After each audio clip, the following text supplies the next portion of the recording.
It's my pleasure, being with JNJ Media TV. And thank you from wherever you're watching all over the world. We read some piece that was attributed to Professor Chukwuma Charles Soludo, the Anambra State Governor. What's your take on that letter that he wrote? Or rather, an open letter, if I may call it that.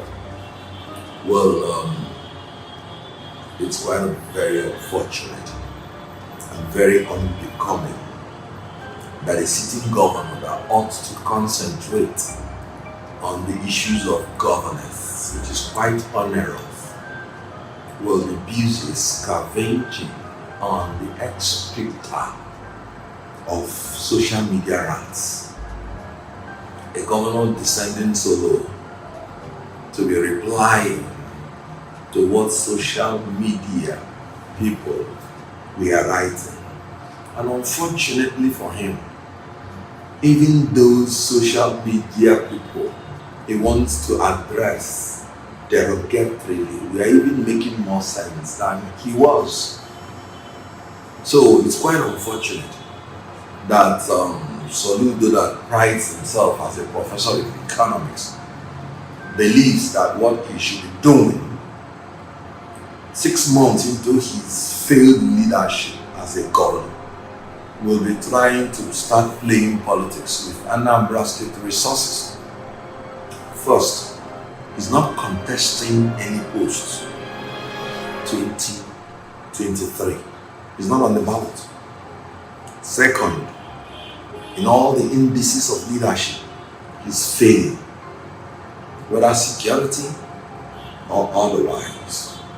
You may have known how, for the first time in the history of Anambra State, how a House of Assembly member was beheaded and his head hung on a tree for days. It has only happened in Soludo's government. You may have seen how an Hausa man, his entire family was wiped out in his presence in Soludo's government. You can see how political opponents are assassinated and the entourage of Ifeanyi killed, more than 10 persons. And Soludo said there were about 15 camps of such outlaws. One was never existing during P2B's time. So when P2B handed over power to his successor, who became the predecessor of Soludo, all the security challenges that he had wiped out from Anambra State, that made Anambra State the most secured state in Nigeria, by the confession of the IG of police then, Muhammad Abubakar, all the security challenges have come back. And then Soludo is sitting on that security challenge and he's not doing anything about it. Recall that when Soludo was campaigning, even in an African government led by his immediate predecessor, more than 3 policemen were killed in his convoy, telling you how terrible security challenge has become in Anambra State. He is not addressing his mind on it. You can see how the economic indices, which when P2B was in power, he was rated as number 1. According to the Director General of NAPEP, Dr. Magnus Pako, he said Anambra State had the least poverty index. It was the state that had the least poor people in Nigeria by NAPEP DG. Official, the Nigerian Bureau of Statistics also rated that Anambra State was the least indebted state. Then it had the best network of roads. You recall how Anambra State was performing last in education. Students were at home for 2 years before Obi came into power. will be transformed through human capital development. And Anambra State started becoming first in WAEC.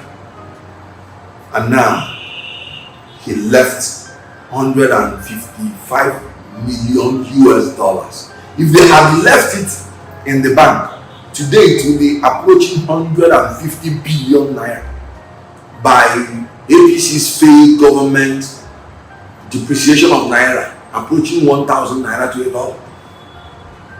Now, they squandered the savings.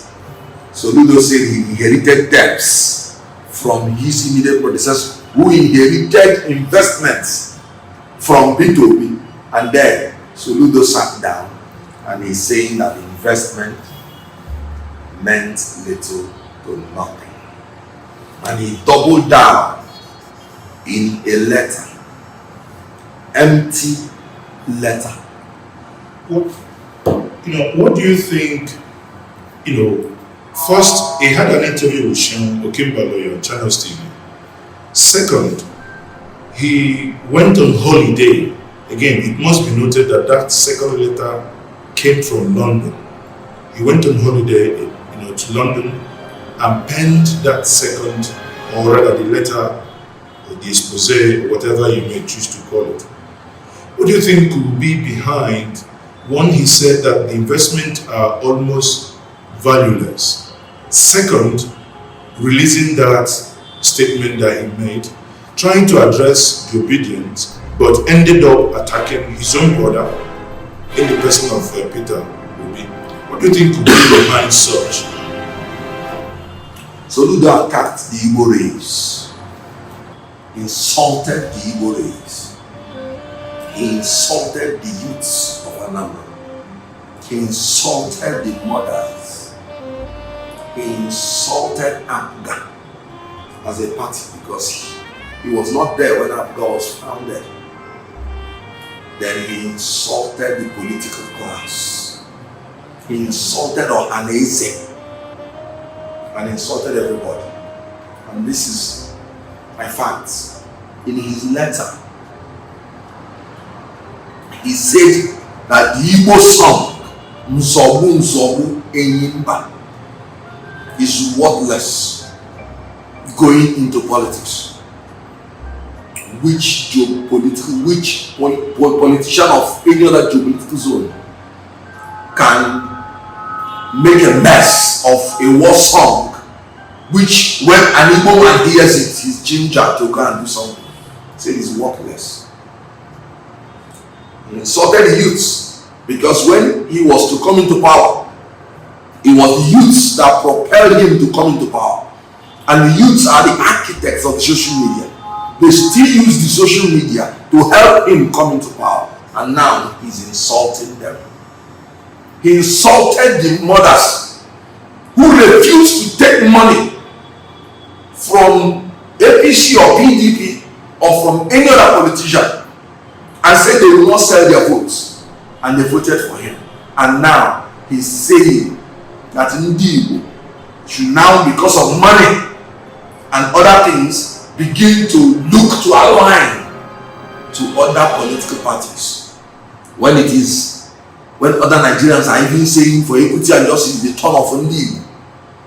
He insulted Anambra because the presidential candidate that has been accepted by the whole Nigeria is from Anambra State. And then his own governor is saying that no good thing will come to Anambra State.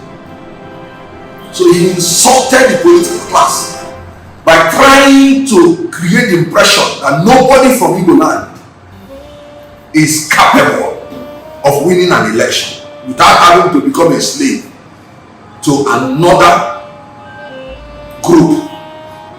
He insulted Ohaneze by saying that when the time comes, we will know what the social cultural group will bring as votes for people.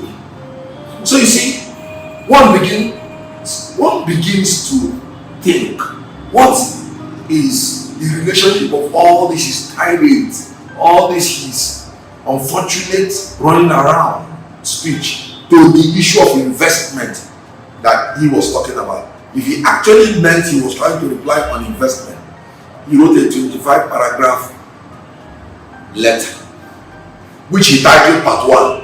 Let him bring the part 100. We are waiting. And then only 3 paragraphs were used to talk about investment. The first 13 paragraphs were talking about nothing. And he himself admitted in the 14th paragraph, he said, let me come to the substance of the issue. And he used only 3 paragraphs. And that 3 paragraphs, you know what he was doing? He was eulogizing his own investment, saying, I know when and how it is appropriate to save. It's only Soludo that knows when and how it is appropriate to save, because that is what is killing him. I. Now, Soludo, let's talk about the investment he was talking about. He said it is himself alone that knows when and how it's appropriate to save. And he said he grew the foreign reserves from $12 billion to $63 million, out of which $12 billion was used to pay off our foreign debt, and he left $45 billion. He told us to go and verify. Okay, we are verifying him. This is the same Soludo that said, what is the propriety of saving, of investing, when people are hungry, when there are no roofs in school, when so. Although those things were lies, assuming without considering.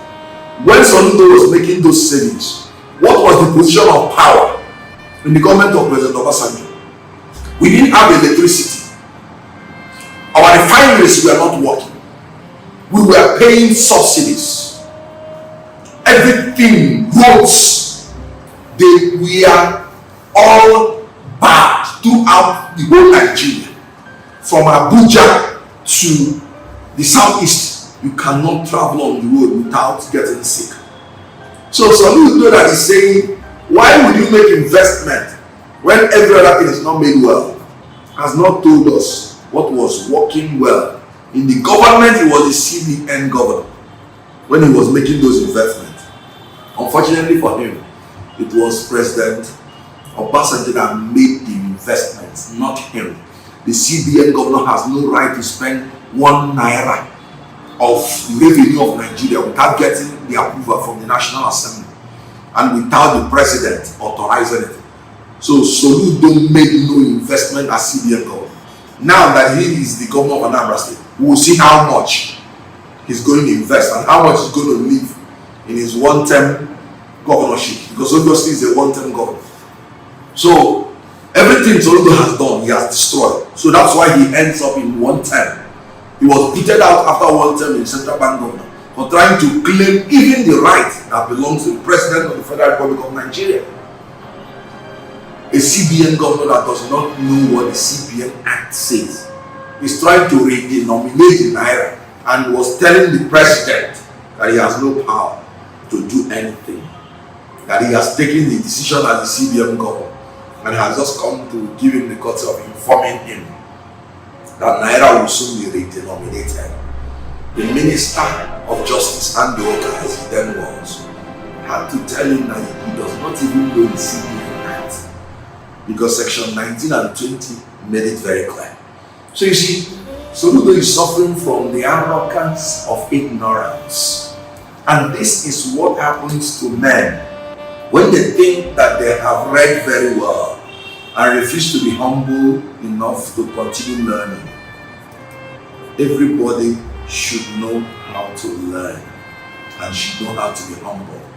That is why Ngozi Okonkwo aptly describes Soludo as a man that lacks in character and in wisdom.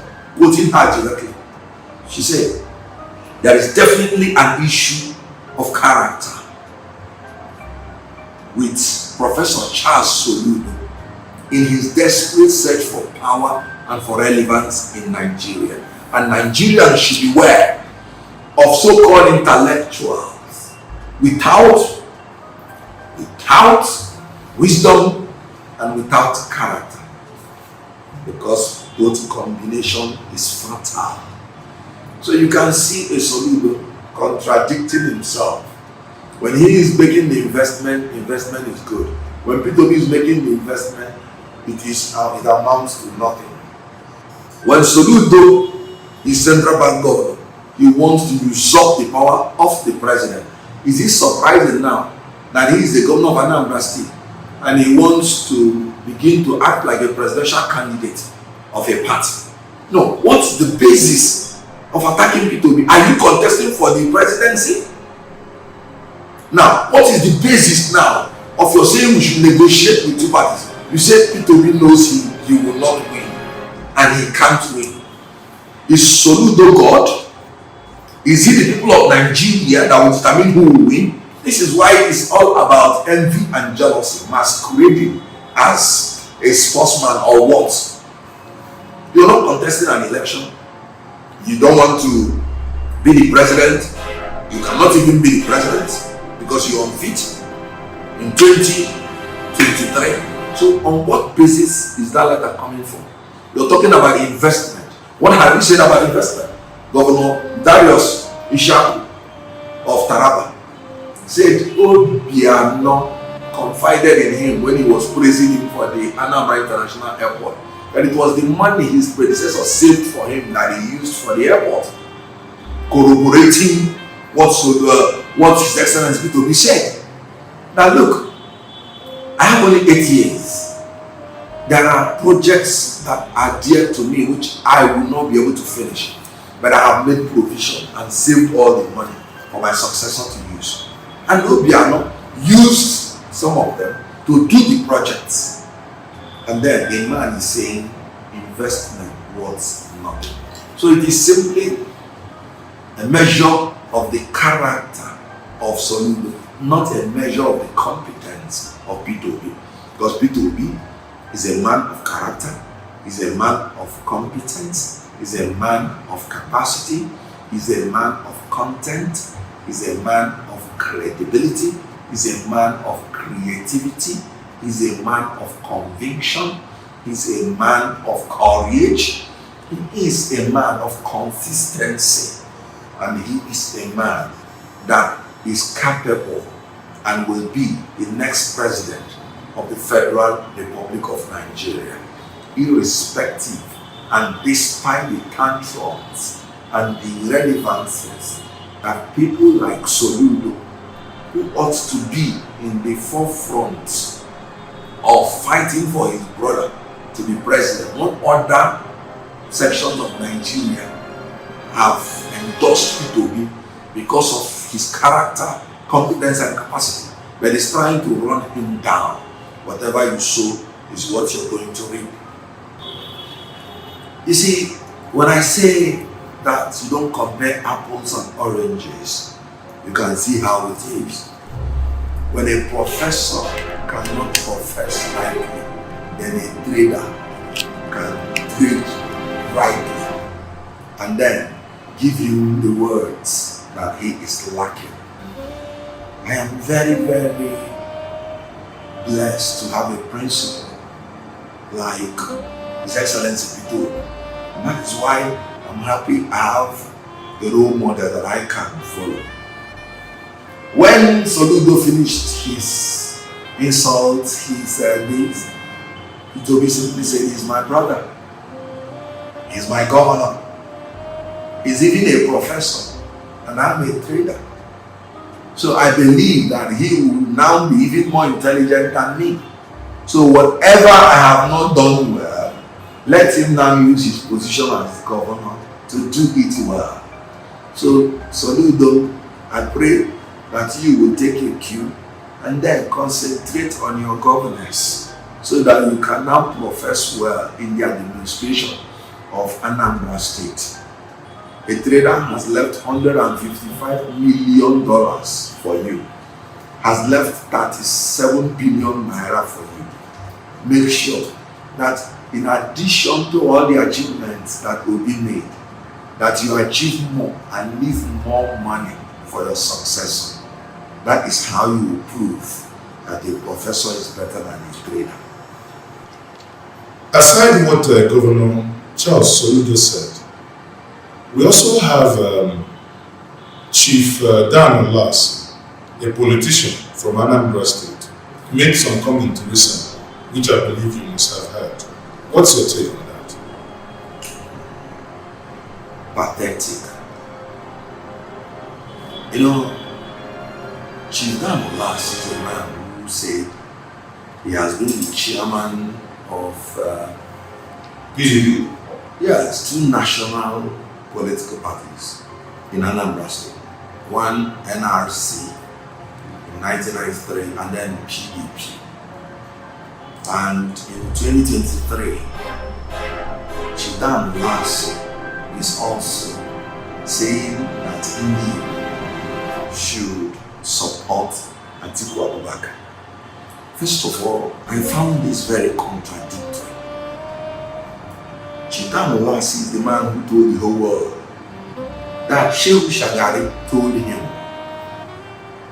that the reason his people, in other words his fellow Fulani people, overthrew him in government was because they didn't want an Igbo person to be president. Alex Ekwueme was vice president, and Shagari was saying, according to Dan Ulasi, that it was the Fulani that overthrew him to forestall an Ekwueme to be president. The same Dan Ulasi is now campaigning in Igbo land in the southeast for an Atiku Abubakar, who is a Fulfude speaking Fulani Northern Muslim, to succeed another Fulfude speaking Fulani Northern Muslim to govern Nigeria for an unbroken period of 16 years. And unfortunately, the same Dan Ulasi is now campaigning against the presidential candidate of Southeast, which even the presidential candidate that took back is campaigning for has openly come out to say it is the turn of the Southeast to produce the next president. You can imagine Chief Dan Ulasi is coming out to eat back his vomit, that it is the Fulani that is the problem of the Southeast. And then he is now the chief spokesperson of Atiku Abubakar. Now, let us look at what Ulasi said about Atiku Abubakar. People have been wondering, how did Atiku Abubakar make so much wealth as a civil servant, a custom officer? It was from Chief Ulasi that I heard it, that when Atiku was a custom officer, he was flying container out of the wharf without collecting duty for the government. And Atiku knew that it was illegal, but yet he was doing it. This was the statement of Dan Ulasi. So he knew that Atiku was very corrupt, even as a custom officer. Now, let us see how very unfortunate this man can be. He coined it that Atiku was doing those things to help the Igbo people who came out of the war. And that was why he was allowing containers to fly out of the wharf without collecting duty. That it is only when the container has gone out that he will now collect duty. Now, let me state it clearly. Because when I went to Lagos, I lived in Olodo with some of my relatives that we are clearing and forwarding agents. I lived in Olodo with some of my relatives that we are clearing and forwarding agents. Whenever a container leaves the wharf, the duty, custom duty, is no longer going to the government, it's going to the coffers of the custom officer. Who is that custom officer that will be so daft that he will now collect duty afterwards? The container has left the wharf and go back to put it in the government cover. He will be caught. So when Atiku was doing that, they call it flying container. In the palace of the clearing of one agent, the money goes to the custom officer's pocket. So this is Jesse Ulasi actually on national television telling the whole world that Atiku is corrupt. And he was compensated by being made the contact and mobilization head in the southeast, so that maybe he will use part of the money, maybe corrupt money, to buy the Igbo people to follow Atiku. Otherwise, how can a person from the southeast calling himself an elder, who knows that by equity and justice it is the time of his people, who has told us in the past, according to him, because I don't believe it, I campaigned for a Fulani president 2019, and when it is appropriate again in future, I will do the same. This same elder that originally was telling us that Fulani was our problem is now telling us that we should now give Fulani 16 years to govern Nigeria. So these elders, sorry to say it, they are integrity challenged. They are suffering from acute integrity deficiency syndrome, AIDS. They talk contradictory things when they are offered money or anything whatsoever. So Chief Dan Ulasi is a man who, after being the chairman of the national party in Anambra State, has not attracted any development in Anambra State, in the whole southeast. Let me ask him. He's trying to tell the southeast to follow PDP. What has PDP done for the southeast for the 16 years they were in power? Just give me one legacy project. One. Then this is a man that is encouraging southeast to follow PDP. PDP has not considered southeast qualified for the president or the vice president for 24 years. And southeast has given 100% of their votes. Yet, an elder like Dan Ulasi will tell us to follow them. They are part of the problems of the southeast.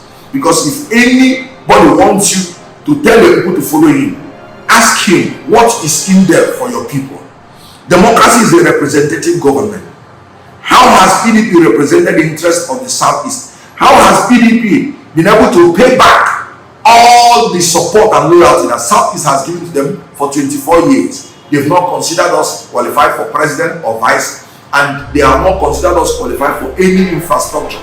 Yet, and Ulasi is telling us that we should support PDP in 2023, sadly, against his own brother, Peter Obi. So you can see that these men have nothing else to offer the people of Nigo or Southeast. So the only thing the Southeast owe them now is to vote them out, vote their candidate out, and allow the emergence, the evolution of new leaders. Peter Obi said, they are in the past, but I and that we are the future of Nigeria. So please, Ndigo, do not listen to them. They are not fighting for your interests. They are fighting for their own personal interest. Dan Ulasi has failed his people. He has been in politics for decades with nothing to show for it for his people. We should try a new beginning in Peter Obi. In conclusion, today His Excellency Mr. Peter Obi was in Rivers State to commission a project. There, the governor of that state made him a promise that has excited obedience. What's your take? Well, it's quite beautiful to behold a commissioning of a project turning into a carnival. You know, it was to be a project, commissioning exercise, but it became a carnival, telling you the hope that a Peter Obi evokes in the hearts of Nigerians, particularly the youths. You know, the whole idea of the G5 is for equity, justice, and fairness. Wike wants to champion equity, justice, and fairness in a new Nigeria. And you can see in PDP he's saying, let there be a fair ground. Power ought to shift to the south. Even if you are not giving the power, if you have usurped it, then let there be fairness. Let there be give and take. Yet they are calling him a child. The last thing that people say is that they are bygone. He said their history is moving on. And look at APC. It's now a religious party. Presidential candidate, Muslim. Vice presidential candidate, Muslim. Senate president, Muslim. Speaker of the House of Representatives, Muslim. Deputy Speaker of the House of Representatives, Muslim. National Chairman, Muslim. Even the Chief Justice of Federation, that is by appointment, Muslim. So, executive, legislature, judiciary, Muslim. Can anybody who is talking about equity and justice in Nigeria even look at that? So the only option now is a P2B presidency. And we gave him who he is, a straight shooter. He made it clear to P2B, I will give you all the logistics. You have the characteristics, you have the criteria, you have the qualifications to be the next president of Nigeria. That you left PDP to save your ambition to save Nigeria. What an endorsement. He did not say this for other candidates. He said he does not like people who will tell him something in the morning and tell him another thing in the evening. As Atiku Abubakar did to him. Atiku Abubakar told him 2 days after winning the primary, he went to Wike and said, I must go to achieve balance. And the next thing Wike started hearing was that IU will stay because the constitution cannot allow it. Did the constitution allow them to tell the POT chairman to go? So you see, men who are not reliable, they will go to Wike and then Wike will be the next president. They will go to Southeast, I will leave the president for you. They will go to Okonkwo. So Wike has seen all this thing and he said he's tired of men he cannot trust. So the truth is that this looks like an endorsement by His Excellency Wike, because he said if he's coming to campaign, he's going to give him all the logistics. And then he said, stay away from all other posts and politics that are give and take. So the two men will go in and negotiate, and whatever they come out with, then we are good to go. When I became compliant to Obi's presidency, the first thing I said was that I am Obi-centric. People did not even understand what I meant. What I meant was that whatever we did on 2023 is centered on Obi. That's being Obi-centric. But recall that you cannot be an independent candidate. So you must promote the party, because on that day it might just be the party that is on the ballot. So there is a need to promote the party. Obi is a Labour Party and vote for Labour Party during the presidential election.